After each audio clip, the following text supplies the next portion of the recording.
I guess I'm so focused on where we was at now. I'm trying to reprogram my brain. That's what's happening to me.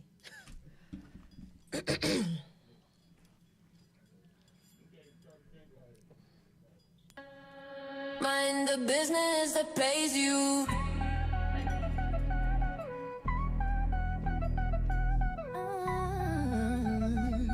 Yeah. Our people walk in power, we gon' blow up. No fear, no doubt, we gon' show up. Set your boundaries, shine bright, no fright. Unapologetic, we fight for what's right. Family keeper, that's a state of mind. Power protection all by design. Family keeper, we rise, we shine. Power protection all by design. Mind the business that pays you. Hey, everyone. Welcome back, Mindsetters. You are tuned into Mind the Business That Pays You podcast. I'm your host, Monique Danielle Harrell, CEO of Singleton Builders. And I am Joma Bell Beecham, owner of CRJ Squeaky Clean, a family business. And I am Rochelle V. Gray, and I am the owner and creator of the Power Elite Network. We build teachers, we build strong males and students and parents. Oh, there's one right there. Ah, very huh? That's right. Well, we have a great show lined up for you guys today. Our topic is the CEO behind the scenes, developing an artist brand. We have a great special guest. His name is Qadree El-Amin. He's the CEO of Southpaw Entertainment, our artist management company. You can also follow us on all social medias. You can follow us on IG, Facebook, at Biz That Pays. Also, you can subscribe and like us on our YouTube channel at Biz That Pays. And also, you can go to our website if you want to know a little bit more information about us at bizthatpays.com. So let's get into this today. All right. We have our CEO check-in. So my CEO check-in today is choosing a good real estate attorney. Oh, wait. Before I even get into that, I just have to say happy belated birthday to my baby girl, Champagne. Her birthday was November 3rd, but of course, like her mom, it's all month. You know, we celebrate all month. Here we go. We got a little busy last week, so I did not get to shout her out. But again, happy belated birthday to my baby girl, Champagne. Her birthday was November 3rd. Happy birthday, Champagne. Happy birthday, Champagne. So now, Jamie. we can get back into our CEO check-in. My CEO check-in today is choosing a good real estate attorney. Let me get my little glasses on, because most people think you choose an attorney. You can just choose any type of attorney. But no, you need to choose a real estate attorney that can protect your deals before problems show up, not after. So I'm going to give you a couple of tips. The first one is there is a difference in attorneys that handle general law, and there's a difference in attorneys that handle real estate. Make sure you get a real estate attorney that handles the type of deal that you're working on. If you're working on a deal that does tax liens or short sales, anything like that, make sure you get the right real estate attorney for that as well, because all real estate attorneys don't know all type of real estate investing. So the next thing I'm going to tell you to look for is how they communicate with you. When you call your attorney, and I know everybody's busy, we all got so much going on, thank God, but if they call you back within 24 hours, that's pretty good. If your real estate attorney, or any attorney for that matter, calls you back about 5, 6, 7 days later, and they don't even have someone on their team to call you back to find out what your concerns were, that's not the attorney for you. We're all busy, but your situation that's going on that you're paying him for still needs to be somewhere in the middle of his list, not at the end. So make sure you check that out when you're looking for an attorney. The next thing is to make sure that you choose an attorney based on experience, for the type of deals that you're doing. Experience matters, not how much they charging you, because you can get an attorney that charges you $900 and you're going to get what you pay for. Make sure that attorney knows what he's doing, and he also knows the laws in that municipality, because different municipalities have different rules and different regulations for doing real estate.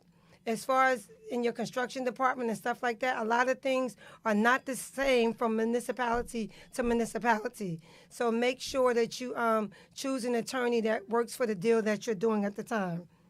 And the last thing I want to do is make sure that your real estate attorney explains stuff to you in layman terms, not legal terms. If you have a contract, and sometimes these contracts are long, and they don't explain it to you to your understanding before you sign it, then you need to choose another attorney. If your attorney don't have time to say, well, listen, let's take our 20 minutes and go over this, or have you pre-read the contract and then write some notes for him to, go over with you, again, wrong real estate attorney. That's really, really important. So just remember, choosing an attorney isn't about experience, it's about protecting your deal. And at all times, you want to make sure that you are protecting your deal. Because at the end of the day, that's the most important thing. So if you would like to follow me, you can follow me on singletonbuildersllc.com. We specialize in custom modular homes. That's awesome information. That is. Yeah, That I is. didn't know that. So I learned something new Yeah, today. a lot of people don't know that. They go look for any attorney, and that's not going to work out for you at the end of the day. Yeah. And attorneys, And they'll take they your may money take your- too. That's, Oh, definitely. Girl, that's what I was getting ready to say. Definitely. They waiting for people that's naive to it. Right, Yeah. right. Good tip. Thank you. Welcome. So my CEO check-in for today, and actually this is funny. I thought it was funny. Something I learned about lemons.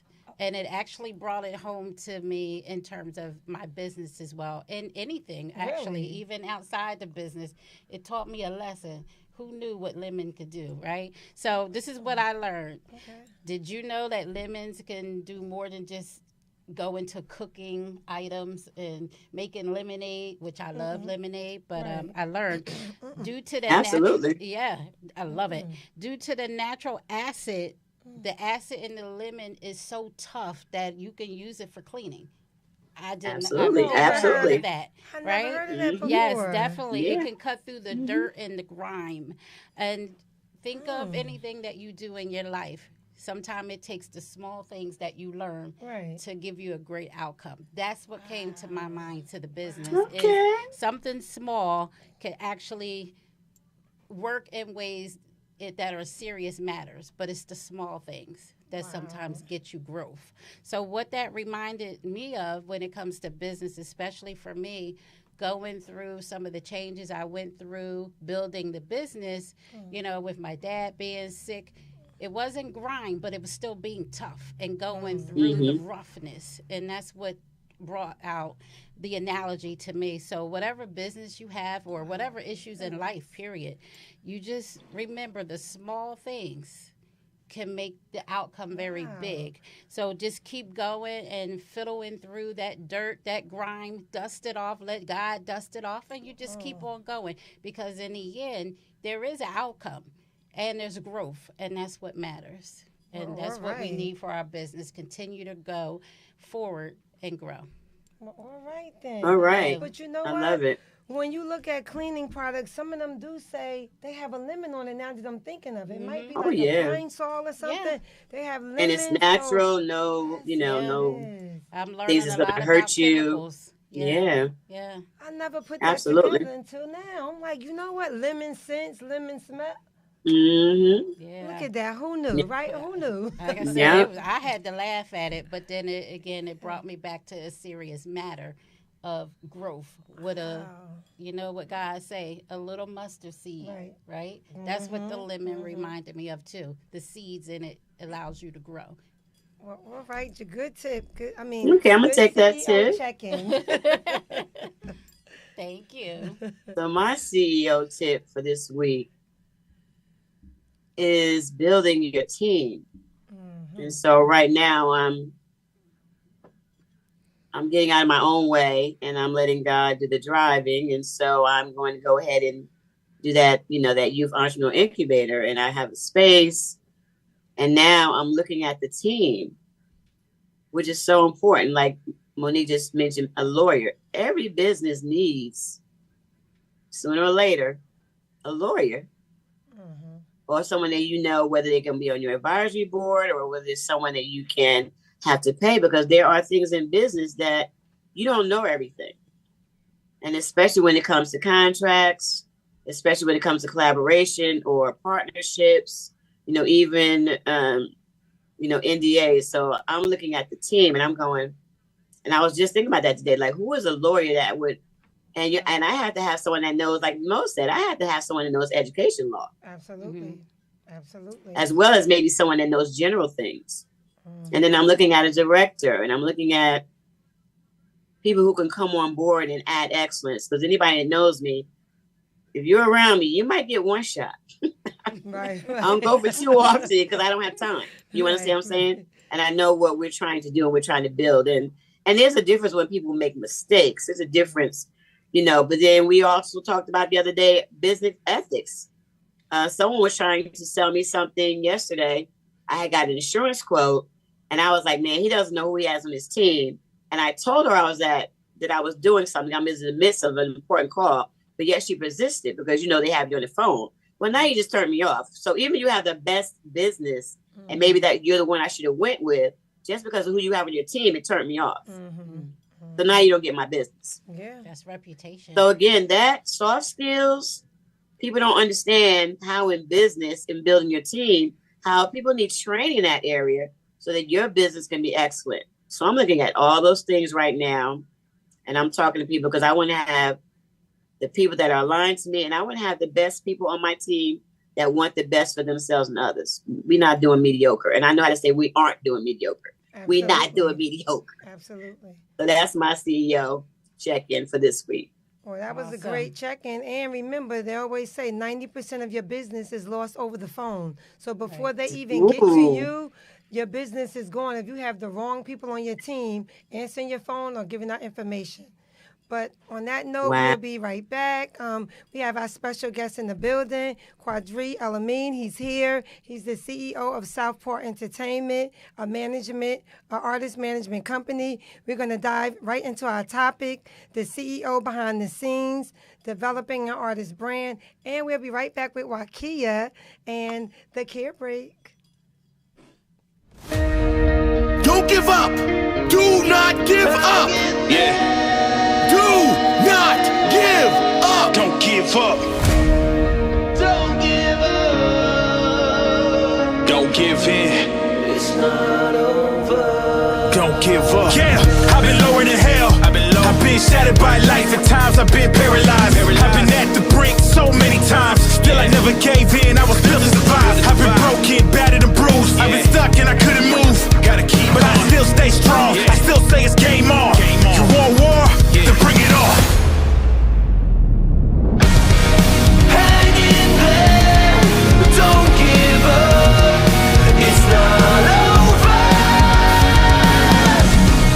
Hang in there. Don't give up. It's not over. I walk with pain that I never show. From every blow.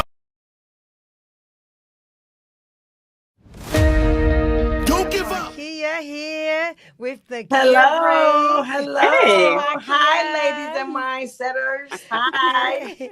You look fabulous. Look at you Well, today. thank you. You ladies do too. Thank you.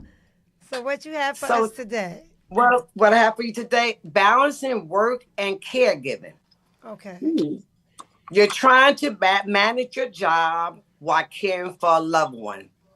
And it feels like there aren't enough hours in the day. Here's your break. Create a daily priority list for both work and caregiving tasks. Schedule short, not long. Focus blocks of time for each. Use your lunch breaks or flexible work hours to take many caregiving or self-care pauses. And I know most time caregivers think no one can take care of their loved ones like they can. We know they can, but we just have that feeling. But always ask a friend, a family member, a neighbor, because you will need help. Ask who you trust and trust who you ask. That's right. Thanks for taking this care break with us. Mind the business that pays you. That's right. And that Wow. break is very important because people do not do those things that you're always saying on the care break. Yes. So a lot of Yes. people say your segment is so important. Even though it's short, it's a very Yes. important segment. So we do appreciate you. Definitely. Well, thank you. I appreciate you ladies too. Thank And you, I like that little Marcia. slogan. I know she too Trust who much. you ask and ask who you trust. That's right. I like Ask who that. you trust and trust who you ask. That's correct, I like Rochelle. that. Yes. Yes. Well, thank you again. We Well, appreciate thank you, you. ladies. And we will be waiting for you next week. Okay. Love you, ladies. Bye Bye, bye. Love you Marcia. too. Okay. I'm going to read a couple of the comments here. We have, who is this? Divina Washington. Hey, y'all. Charlene, Sade Washington. Hey, y'all. Tracy Wilson. Soft skills are very important to have. Yes, they are. Hey, Tracy. Wally Dixon. Hey, Wally. We call you in a minute because we need you coming up to be one of our guests. Thank you for watching. Bernadette. Hey, cuz. We have, self-care is essential. And we have a couple of more people, but thank you, Mindsetters. We appreciate you for always chiming in. Yes, Now, thank you. we appreciate you so much. So, again, our special guest, Qadree El-Amin, he has led Southpaw Entertainment into managing legendary talent and shaping careers that have influenced the music industry around the world. So we're gonna listen to his bio, and then we're gonna get into some questions. All All right. right. Welcome, Qadree, for joining us today. Qadree El-Amin, best known for his skillful and successful navigation of the careers of Grammy Award-winning artist Boyz II Men. Born and raised in Little Brick, Newark, New Jersey. New Jersey in the Newark, house. Brick City. Wow, thank you for joining us again. El-Amin has a reputation as a savvy artist, manager, and a crafty negotiator. I might need a negotiator. I know that's right. Early this year, El-Amin's hard work was memorialized when the group Boyz II Men received a star on the Hollywood Walk of Fame. All right. While he is largely recognized for his success, El-Amin with Boyz II Men is a great success. Entertainment company that he owns, he also serves as a manager to global superstars like Michael Jackson, Vanessa Williams, Janet Jackson, Teddy Riley, and more. El-Amin is also involved in the film world, having played a major role in groundbreaking movies such as Jason's Lyric, Boomerang, How Stella Got Her Okay. Groove. Oh, I love that movie. Yes, right. How she burnt that car. I love that movie. So somebody black wrote I that love for it, real. yes. Oh, man. El-Amin has also dabbled in other things as well. He is a father of 4, and we're going to take this time again to give him a round of applause. So let's just say thank you for joining us, and then we're going to pass it off to you. Let's see. He moved Good on evening. the hand clap. There it is. There go our We hand want to clap. give you a clap. Welcome. All right, the floor is yours. Welcome, Qadree. How are you? Blessed, glad to be here. Back in Jersey. Back in Back in You came Jersey. in when today or? I came a couple days ago. Couple of I had days a couple ago? meetings in New York. Okay. Well, we're going to jump into this. We're going to jump into some good old questions because a lot of people want to know, like, how is it that you got started in this business? What made you, get into this career field and managing all these famous artists that you have? All right. Well, I started out passing out flyers like back in the day. for Really? Local promoters in New York and Jersey. Okay. And I love the business. I haven't did nothing else. I've always been in the music business. And it started out from watching the Ed Sullivan show. And it just so happened that my mother and them used to have card games on Sunday. Okay. And a couple of the African-American artists would be on the show. So she'd be like, man, she called me man, come here, look at this here. And it'd be the Temptations or it'd be the Supremes. And then one day it was the Jackson 5. And she said, look. And then the Jackson 5 was wearing the clothes that we was wearing, Good. at the time. And I looked at it and I said, I want to be in the business, but I don't want to be on the stage. I said, I want to help that act. I mean, I was like, might have been 7 years old. What? Yeah, and I Oh, was you like, talking and that's why, about like okay. even now, I believe, you know, like, because myself, I knew what I wanted to do when I was 7 years old. I wanted to be in the business, but I wanted to be behind the scenes. Okay. And then I got blessed to meet Joe Jackson. So he was somebody that I admired, you know, because he was developing the Jacksons. So that's how the passion and love that I got in for the business. And then I ended up promoting shows when I was in, you know, high school, college. And I always would take care of the artists. You know, like I really didn't make any money because I always spend my money on hospitality. Oh. So I would end up giving the artists, let them keep a limo extra day. I would let them stay in a hotel another day. So I would sometimes just break even, you know, but the artists saw that I took care of them. Right. And so we was able to get a group called New Edition, and we did like 3 shows with them. It was a matinee for the kids, like at 3 o'clock, and then we'd do another show at like maybe 7 o'clock, and then another show at 10 o'clock. And we took them from, you know, Boston to Philly to New York to Jersey. And we would get them in the car. We would rent a car, like you go to a Hertz rent-a-car, you know, a Continental, and we literally was taking them around doing these 3 shows. And they end up, you know, loving us, wanted us to be with them. Associate of mine, Khalil Roundtree, he was bigger than I. We grew up together, like we went to elementary school together. And they looked at him like he was security. But really, when we was in college, I used to do shows where I used to pay for artists to perform. He used to do shows with the sororities and the fraternities. There'd be a party, no overhead, you know, and I'm up here breaking even, overhead. you know, paying for, you know, artists to perform. But that's what I love, because I enjoy seeing artists perform. And he was about making money, you know, so I would go to see his events, and I was like, man, no overhead? He said, no, the college girls got this facility free for me. Right. You know, He was keeping all his money. So we ended up being, you know, partners. And our dream was to be with the biggest group in the world. And you did it. Yeah, absolutely. Absolutely. Look at Because that. someone called today and said to me, oh, Qadree is going to be on the show. I was like, yes. And she was going on to say, well, he used to manage me. He said, actually, he flew my mother and I out to when he was getting married at Michael Jackson's ranch. Yes, and they attended your wedding there.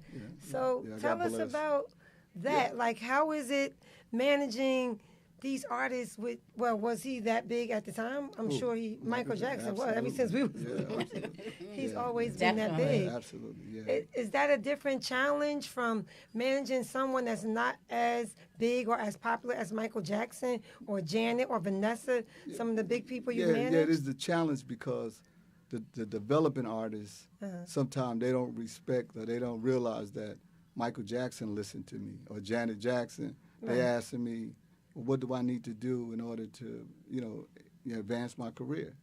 And then you get a new artist, and they acting like they know it all. They know they everything. did, you know, They don't even- they your ain't manager. sold one record. You know what I mean?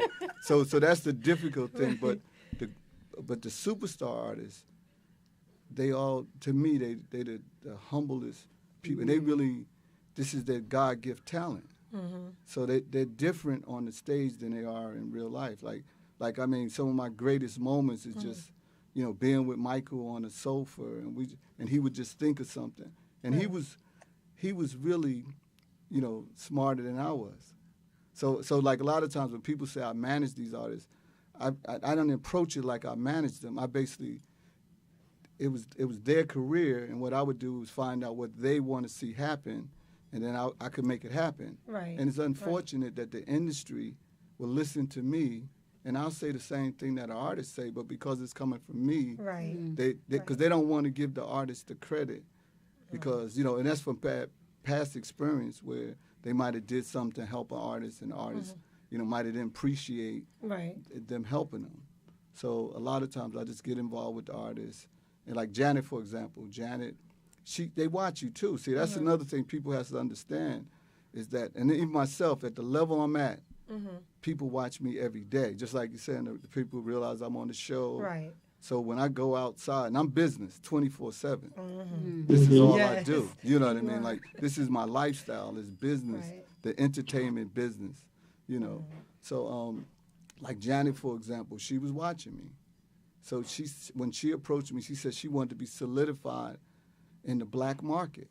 Because she was signed to Virgin Records. And Branson was from, London. Okay. And so all the people was European. Right. So we ended up doing, we did a record, Gone 'Tis Gone. And I had Q-Tip, it was the first rap record that played on MTV, well, on MTV at the time. It was the first rap artist that performed on there. And we did it with Janet, and she did a Joni Mitchell song, which Joni Mitchell is a pop singer, it was a sample, but it was Janet's creation. This is what she wanted to do. And we was able to do it, and I solidified her in the black market. And what I did was, because I had the success of Boys to Men, where Boys to Men had crossed over, and that was my goal. Is for them to cross over. And that's why we made them, clean. We made sure their image wasn't blemished. Thank God. You know what I mean? And because they really good kids too. They was good guys. So for me to solidify her, I got all the black publications to start support. I went to a black programmers convention in New Orleans. And all the programmers took pictures with her. And they, to this day, they have those pictures that they took with Janet, Is that how you start branding them? Exactly. Yeah. And that's the thing, is like, for me being, my trade is really marketing and promotion. And I started out passing out flyers. Right. And so I'm conversating with people to find out what they like. And then they would tell me they want this particular artist, to perform or whatever. And then I would go get the artists that I hear 4 or 5 people say those are the ones that they like, Wow. Can I ask you about your first big break? What was the turning point or that shifted you from working locally with people to working with high profile clients? What specific actions do you think positioned you for that moment? I don't know. I think my biggest break was like when I was in college, and I was in the Black Student Congress, and a lady named Valerie Simpson was one of the guest speakers. The artist Valerie Simpson. And they was the guest speakers. And so me being a part of the Black Promoters, I was a part of the Black Promoters Association, but I was a Black Student Congress. And Regina Bell was in my class, so she was a part of. She was militant. She was tough. Really? Yeah. She also was with Sugar Hill Gang. I didn't know that. Wow. Because I played Sugar Hill Gang 15 days after they came out. From Regina Bell, because she was a part of, and they was managed by a lady named Sylvia Robinson, who made the record called Pillow Talk. The Pillow Talk from Inglewood, New Jersey. Her husband was Joey Robinson Sr., and her son was Joey Robinson Jr. He managed Sugar Hill Gang, and I played. I promoted him at Livingston College, and I did a contract on a napkin.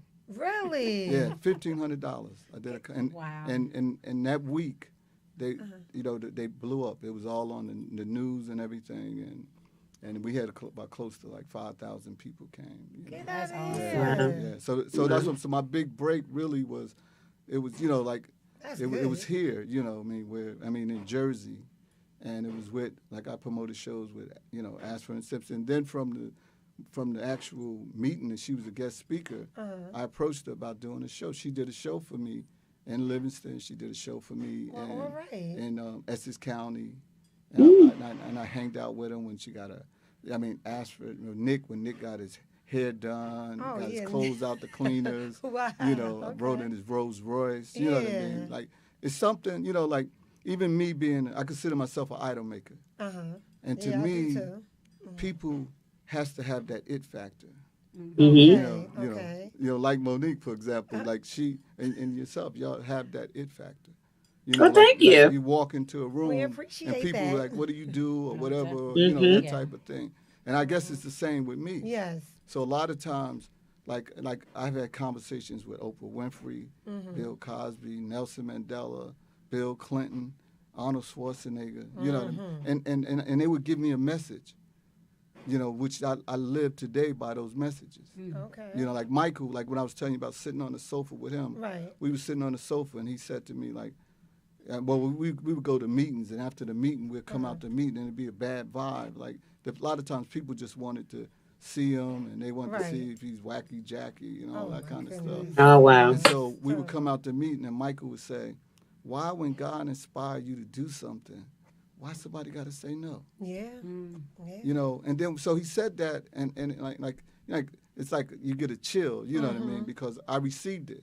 Right. And then I'm at the studio, and Lionel Richie's in the studio. And I go in there, and Lionel Richie, I'm like a fly on the wall. I'm in the studio, and Lionel Richie says this. I was sleeping, and I woke up one night, and I had to go to the studio, and it was like 3 o'clock in the morning. And I came up with Dancing on the Ceiling. Really? Wow. So that's what Michael was talking about, when God inspired you. Right. You know what I mean? Because that like it's the universe is here to help us. Absolutely. And a lot of Mhm. times people don't realize that. Like, we all are here, we got a purpose. Absolutely. You know, Definitely. like that's why when I Absolutely. was 7 years old, my purpose was to be behind the scene. So like and I'm spiritual too, you know, and Right. that was another thing. Like, Michael was spiritual. Like when Okay. Michael passed away, they wanted me to basically say something about Michael. And the only thing I could say was he was spiritual. You know what I mean? That's Okay. why he got blessed. And his mother Amen. Yes. is like Mary. You know, his mother is the one that God blessed to have this incredible son. And I was blessed. I went to a party for Joe Jackson, and Floyd Mayweather, the father, was there. Okay. And it was a spiritual lady from Brazil there. And she said, she was cold. She said, I want to ask y'all a question, you know, Mr. Jackson, Mr. Mayweather. She said, when you made love with your wife, Wow. did you say you was going to create, you know, somebody that was going to, you know, because he's Brazilian, you know what I mean? Right, And that's right. Change the their world. culture is sexual, you know. Yeah. Okay. And she said that, and everybody, but when you think about it, Good grief. and you know what Joe said? Yeah. What?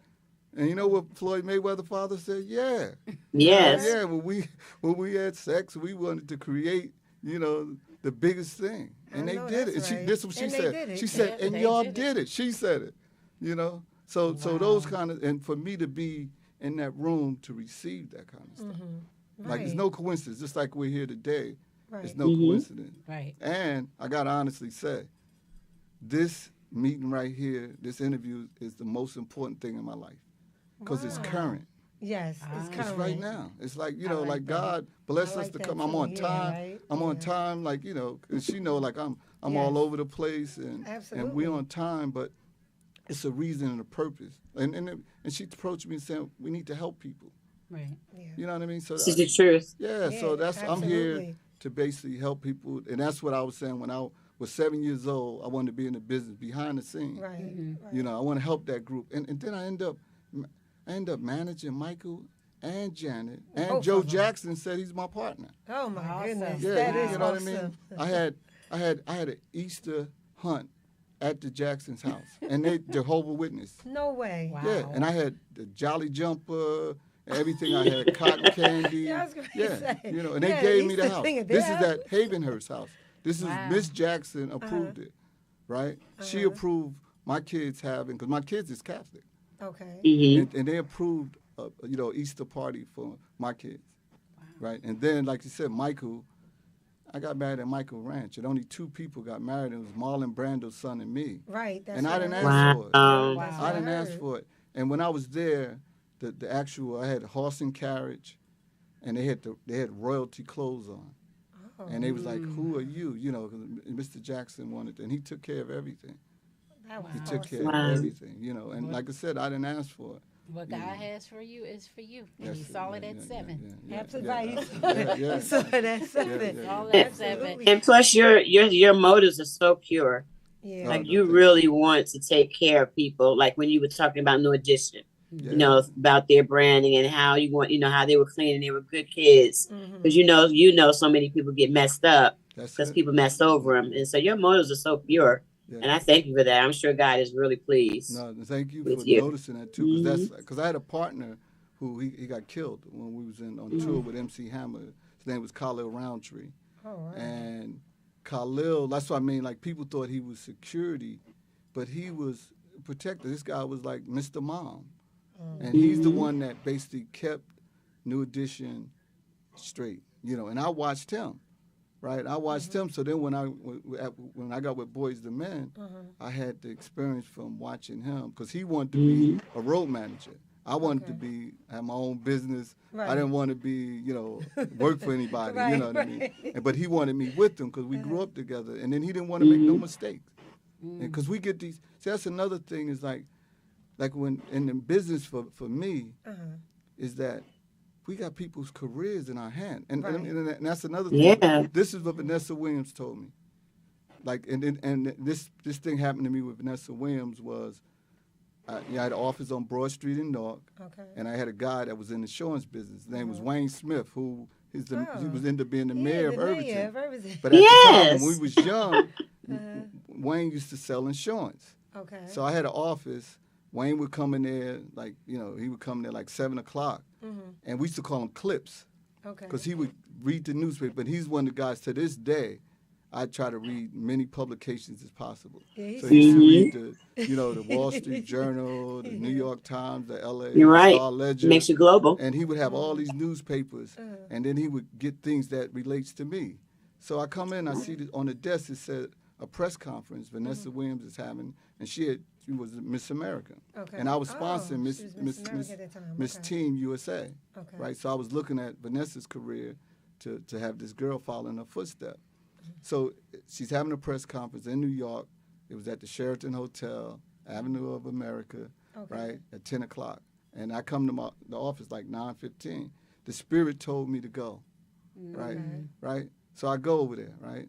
I go in the press. She gives up her throne for Miss America because some pictures came out in Pet House magazine. Oh, I remember right? that. So she gives up her throne, right? And I'm devastated, and I'm like the only black in the room, to be honest with you. And her husband, who he was a publicist at the time, Ramon Harvey, which he's fair-skinned. He's African-American, but and Vanessa looks, he's fair-skinned too. Yeah. And so she gives up the throne, right? Next thing I know, me and Ramon's end up being good friends because he managed the Winans and Babyface and different people like that. I love the Winans. Yeah, so he was having problems with Vanessa. He was managing Vanessa. So they was looking for another manager for Vanessa. So Vanessa told him, look, you need to decide on my relationship or the business because she was losing money, with the husband making decisions. And so he reached out to me, said, hey, man, you think you might be interested in managing my wife because, I have to take care of my marriage in opposed to the business. Right. So I was like, oh, sure. So I go to meet with her. So I got all my advisors and everything. They saying, look, we met at like the Four Seasons Hotel in Beverly Hills, and they like, look, don't say nothing about the Miss America. She's still pissed off about that. Right. So I was like, okay. We go there, great meeting and everything. All my qualifications and everything. And so after the meeting was over, it just came out my mouth. I said, "Oh yeah, I was at the press conference." Oh, they told you and not her voice, and her voice said this. She said, "What did you say?" Right. Like I was like, and I tried to catch it out the air, right? I tried to catch it out the air, right? And then somebody kicked me. Like one of the people kicked me underneath the table, and I'm like, they like, "You stupid," Right. Like that. Why did we told you not to say that about it? She said, "What did you say?" I said, "Yeah, I was at the press conference. You gave it your throne. I was sponsoring Miss Teen USA, right?" 2 hours later, I get a phone call. She want me to manage her. I know her better than any other top managers, and everybody wanted Vanessa Williams. Right. Everybody wanted. All the top management companies, Irvin Azar, all the top managers wanted.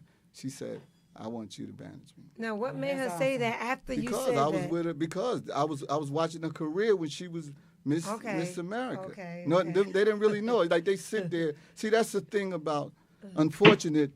Like we develop artists. I mean, an African American, like it's the mothers, the fathers, like the Joe Jackson who nurtured his kids, right? And then the industry comes in and take them away from them. They tell them that and they have their best interests at heart. Yeah. And that's like myself. I'm like a father or brother. I got their interests. It's their career, not mine. Yes. Right. So then I meet with Vanessa, right?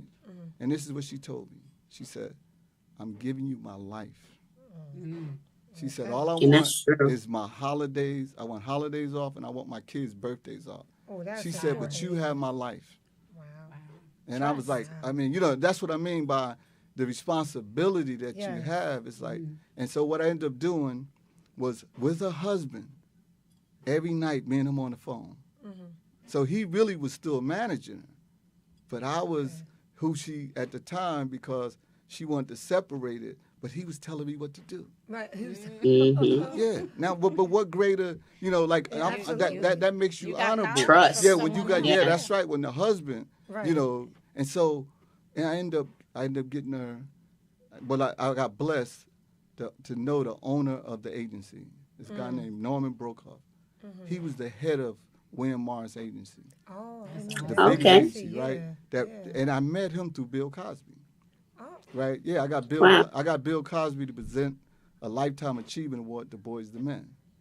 So Norman called me. He said, "Who the hell are you? You got my biggest artist, flying his private plane to give your artist an award, and I'm not making no money from this." Right. And I represented Louis Relationship, Armstrong, wow. Sammy Davis Jr. He represented all those one of my people favorites. from back in the day, right? So he said, "Look," he said, "Bill thinks the world of you." He said, "Look, anything I need to do for you, don't have." So when I get Vanessa, she signed to that agency, and then her husband was telling me and the problem was the agencies was pulling her apart. So he's trying to get her on tour. Somebody said, "It's a Broadway play coming up. You should do this." Then she go do it. She don't get the part. Now she done lost this money. Right. And he had people in there Mhm. rehearsing, right? So he was telling me all of the pros and the cons. I ended up getting her on Kiss of the Spider Woman on Broadway. But no, this is what I did though. I did a teleconference, the first teleconference. I was in Beverly Hills in the William Morris office. Vanessa was in the New York office. Okay. And we on the video, right? And I called the meeting. Norman set up the meeting. So they thinking Norman set the meeting up because of Vanessa.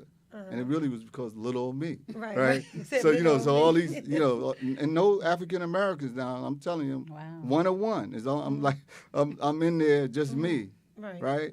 And so Norman says, "Hey, I'm glad everybody here." He said, like same thing like y'all did, Qadree, take the floor. And I said, Vanessa has gave me her life, I said, so, and I'm telling you, a lot of times, like I don't have no agenda, I don't have no script. Right.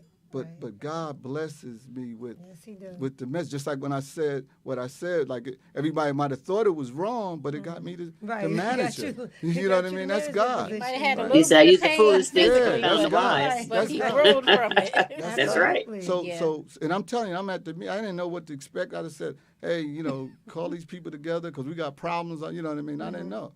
And I get there, and he put me on the floor, and I said, "Look, this is what I suggest." I said, "What I suggest is I'm going to give everybody 4 months. Okay. I'm going to give the theater 4 months. I'm going to give the movie people 4 months. I'm going to give music 4 months. Okay. And what that means is that everybody can make money." Got it. Okay. They all lit up. Okay. They was like, "Oh, great." I ended up Okay. doing The Kiss of the Spider Woman. Good. That was a Broadway play. I Okay. got in a movie with Arnold Schwarzenegger, a movie called Eraser. And I had I her do, love that we did yeah. the song for it. She did the theme song for it. Okay. And then I got on tour with Luther Vandross. Well, all right. Wow. All And in then I one got a year. record deal. We did a Christmas record, which I did a show. And even the show I did for her, it was a Christmas show. And what they wanted to do was have the show in Hollywood. And I was like, no, it's Christmas, And then she's New York. So Right. I said, no, I want to have it Right. in Broadway. You know what they told me? Well, you could do it in Broadway, but you're not going to make any money. I said, fine. So I didn't make any money. But I had Luther. I got Luther to go to the show. Right, you have a whole bunch I got of- Sting. I got Right. Rosie O'Donnell. I Right. got Elmo. And I got a Right. kid Oh, named Elmo. yeah. And I got Sevon You Glover. really do. Yeah, you You got to are appeal big, to you got everybody. Elmo, Like my if you're trying to granddaughter go was that. global, you got to appeal to all the audience. And Absolutely. and I was able. I got Sevon Glover. And they didn't know who he was. Oh, wow. Wow. But yeah. I'm from North, so I know his mother. Oh, So I that's seen okay. the talent. Relationships. Yeah, and the talent though. One on one. You know what I mean? Like I said, I'm an idol maker. So I Right. saw the talent in, and we was able to get her in all those particular Well, things. that's wonderful. Yeah. Question for you: what separates artists who have long-lasting careers versus those who have just a short spotlight? What's the difference? Yeah. I think it's the same, to be honest with you. Yeah, Oh. everybody. It's the key is to have we allow 15 minutes of fame. We always say that, Anything right? over that is a blessing, you know. Right. You know, Okay. but you know, you're gonna have your chance, and you just have to do the best you can with it, you know. Okay. You know, but you can't look down at a person that, you know, everybody's the same to me, you know what I mean? Like, you know, some people have, you know, they privileged, so, you know, they have, like, and that's the key. Another thing is established artists have more likely to continue to be successful than Definitely, somebody yeah. that's trying, Right. you know, because they already done built their fan base, you know, that type of thing, you know. Okay. Yeah. Wow. Now, what is one of the biggest challenges you face working behind the scenes that most people wouldn't even see? I don't have any problems. Oh. No, that's the thing. It's like, you know, because you know, you expect, you know, like, you know, I was blessed to have a conversation with Tommy Mottola. Right. He was president of Sony Records. Right. Yeah. He managed Hall and Oaks. Another guy Oh, I I love admire. I Hall & love Oates. to death. Hall and Oh, Oates is yeah. one of my favorite groups. Yes. So Tommy told me, like, and see, that's the thing. Like, when I'm having my success, you know, like even Oprah told me, she said, "Aqua, you doing okay, huh?" And I said, "Yeah." She said, "It's the difference between a black millionaire and a white millionaire." And she just told me walking, you know, like Right. at the TV set. And she said, "Look, you need to make 10 million to be equal to a white millionaire." And I took it. I received it. Absolutely. You know. So Tommy told me that the road is ups and downs. You know, and you just have to, you know, you don't have control of it. Yeah, You know what I work mean? through it. It's, and another thing I gotta say is, it's another element out there that's against you. And it's just there. It's, you know, and everybody people don't like to speak about it, but it's there. So that's why you really gotta be in faith, and you gotta realize that things is gonna be ups and downs, Right. and it's cool. It's okay. Right. You know, it's not gonna be like you're not gonna always have a good day. That's right. You know, and you still got to deal with it though. You know, so Yeah. but if you let it take advantage of you, and you might like don't take a call that day, that Right. call could be the one that changed your life. Right. Absolutely. Yeah. Definitely. Yeah. Oh wow. Yeah. So true. Well, for someone that wants to break into the entertainment industry, say they're just starting out, what are some non-negotiable skills that they need to start developing now to be taken seriously? You said non-developing skills, Non-negotiable. non-negotiable. Like there are some things you are non-negotiable. Like what are some things that they should be really thinking about that, I won't cross this line, or, well, I because think as you say, people want from them what they want versus sometimes what's right for the artist.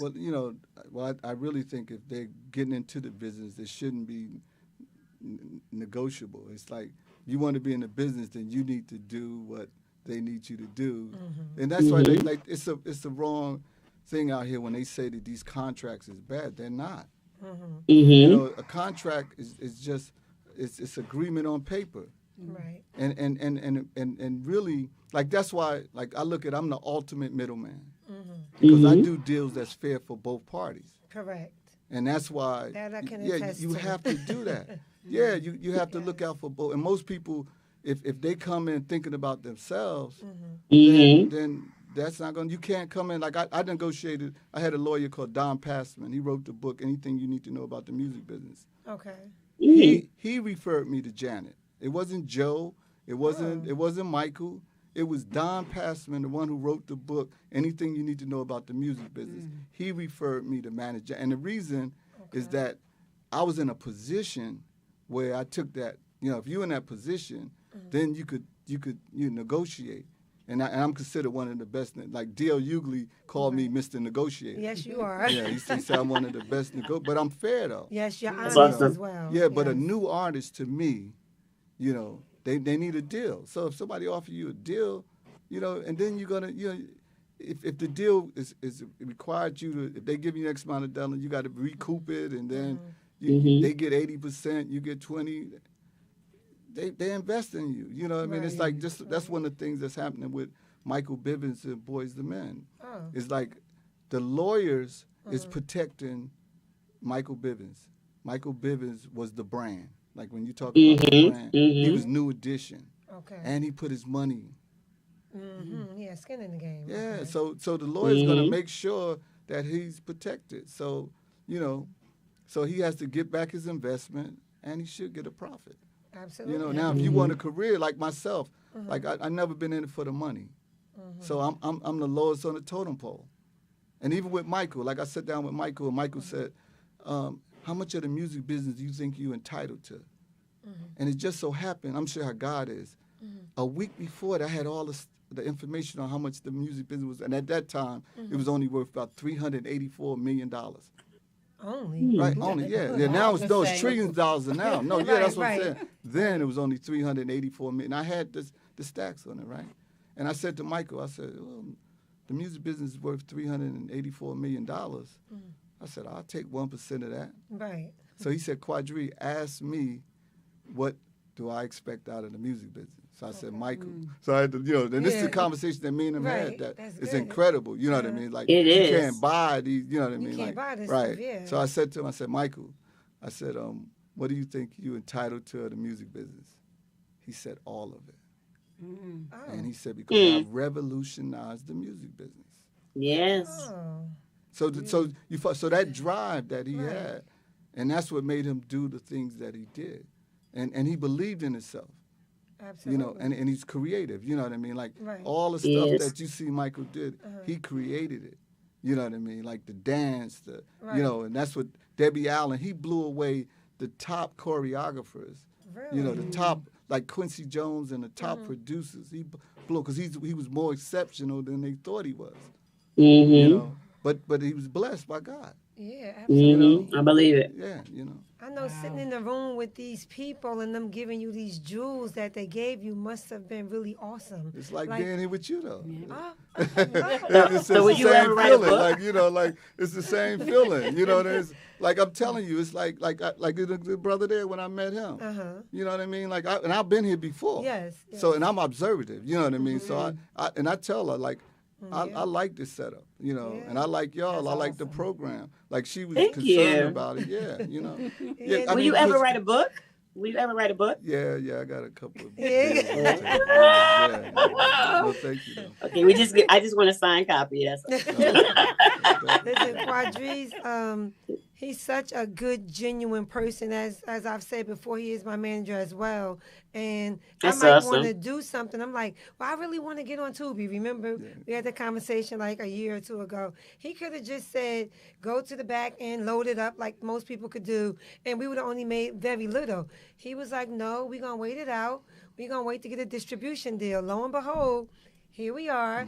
Distribution deal, which is because I was like, no, listen, I'm ready to be on TV. But you got to tell, it came from her though. It wasn't me, and that's a lot of times too.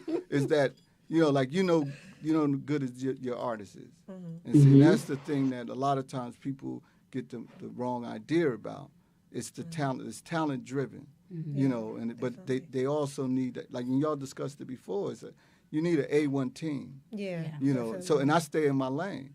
So I let her create though, because she's a go-getter. Like I was telling, like Calvin is with me, and that's my best friend. He was my best man at my wedding. We grew up together, and I told him, I said, she's a go-getter. You know what I mean? And so and she's incredibly talented. She is. And she got that it factor. She does. So. But I take your advice so serious because you're such a genuine person, and when you kept saying wait, I was like, hey, we'll go to I'm like, man, I want to do it now. No, Qadree said we need to get it at the right time. So I kept doing other stuff. But another thing, too, I got to tell you, you make me feel good because you appreciate me. Yes, I do. And she takes my advice. And that's the thing that a lot of times, like even to me, like one of the reasons I wanted to speak about is family. Yes. And what I want to encourage people to the families to support their families because like most of the successful people that I know, their mothers lend them $500 to start their business, like Tyler Perry or Stevie Wonder or Barry Gordy, for example. Yeah. So a lot of times, and the parents is and like even us being African American, African Americans, a lot of the whites. Their parents have money, so they give their kids whatever they want, and it's unfortunate. Like the African Americans, a lot of us, it's single parent homes or whatever. But if y'all could, the uncles, aunts, if you have a kid that's inspired to be, you know, the next Michael Jackson or the next, you know, Beyonce or Taylor, you know, support them. You know what I mean? I'm telling you, it's not a waste because they could, you know, they could do it. And like I said, they regular people. They just got the support and people believed in them, you know. And they need that, you know, their marketing money, or they need the money to get some equipment or something like that, you know. It's true. Yeah. And they'll pay you back 10 times. Sure You know, will. It's true. Yeah, they'll It's pay true. you back 10 times. Family is true. very, very important. Even what you, I'm sorry, go ahead, Monique. Oh, family and support is so very important. I mean, sometimes people don't realize that, but people's energy that you keep around you is also very important. Some people are Debbie uppers and some people are Debbie downers. But, you know, you have to keep the right people in your corner. I'm so happy I have Qadree in my corner and I'm in his corner because he gives great advice. He's a really, like I keep saying, genuine person. But, you know, another thing, too, you really got to live a righteous life, too. Yeah. Oh, definitely. Because it's a that's why I was telling you about that other element. It's karma. Like if you do wrong, it's gonna come down on you. Oh, definitely. But if you do right, then you're gonna get blessed. It's true. And I was thinking That's really important. when you were saying that Floyd Mayweather and Joe Jackson, when they said, you know, when you created these people, did you think that they were going to be? And you said yes. And I was like, wow, what if everybody thought that of their child? Right. That you're going to be the next But you best. really do though. We You wouldn't know, have yeah. any Awesome. any problems. No. Yeah. Oh my God. Yeah. Because that confidence Yeah. that you instilled in just saying that, Hmm. that belief, it's powerful. Yeah, but I received it. Like, you know what I mean? I'm telling you, and I was in a room with celebrities and everything, and this girl, she was spiritual. Like, she had that it factor, too. And she took the mic, and she said, I got a question. You know, and she asked that question, and everybody was blown away, you know, and Joe didn't second guess, and neither did Floyd Sr., you know. So, I mean, we hate to come to a close with this because this is We so sure great. do. I'm like, I mean, we I'm had like, do a you lot manage of people in other questions. areas? Yeah, we had a lot of questions. We Only didn't because even you're kind so of, genuine. yeah, we had a lot of questions we really didn't ask you because you did such a great job at describing Yeah. everything, and we're sitting Yeah. there like you were in the room with them. It's a and they- griot. That's a griot right there. That's right. Yeah, and they dropped this jewel on you or dropped that, and we're listening like, really? So what was the advice Yeah. to this, and what was the advice they gave you to that? I mean, such an awesome interview. We really appreciate you. No, I appreciate you guys as well. You're not Really gonna get away do. without that radio drop, though. Oh, really? No, Yeah, you got to do the drop. radio drop. So So what's the radio drop? you say your first and last name, and you are with the ladies of or the host of Mind the Business Pays You. And you can say it any way you like. And say the name of your company if you, You want might. to. And say the name of your company. Mm-hmm. So I have to do a Let me live give you two now? tries. You gotta do it right now. You get 2 tries. said, do I have to do it live? You have to do it live. So your first and last name, and you're with the host of Mind the Business Pays You podcast. And And that's tell us your business, you know, your name. Yeah, I'm Qadree El-Amin, and I'm with the ladies of, Mind the Business Mind That the Pays You Business. podcast. what is it? Mind the Mind the Business the That business Pays You that pays podcast. the podcast. Look, you gotta do it one more time. You get one more And you got to try. say your business name too. Yeah, if you want to say, your You name. know, it's funny. I went to I did a doctor's exam, right? Uh-huh. And the doctor's exam has asking me questions, and I'm like, why you asking me questions? You know what I mean? So Oh gosh, I'm not. You really, got it. Yeah, one more time. you got it. Go ahead. You know the name of the podcast. You just not Yeah. thinking of it now. Yeah, believe me, yeah, because I'm Right. jet lagged as well too. Right.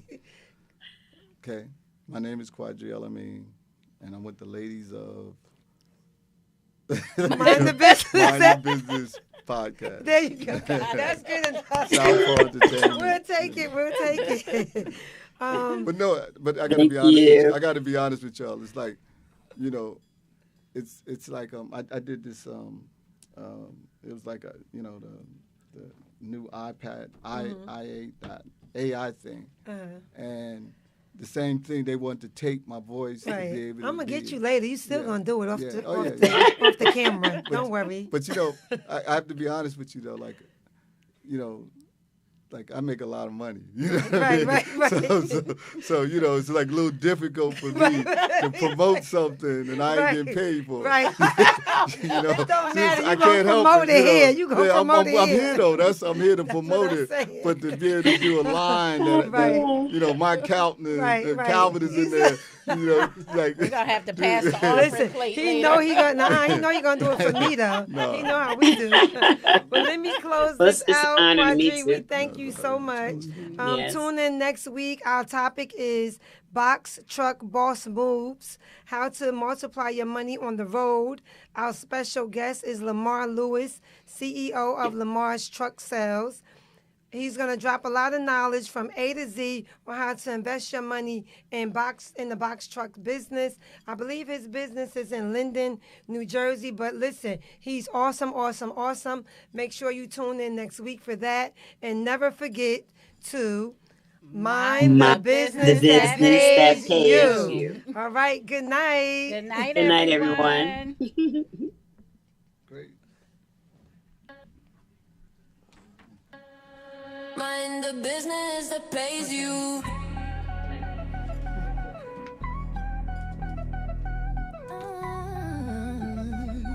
Yeah. Our people walk in power, we gon' blow up. No fear, no doubt, we gon' show up.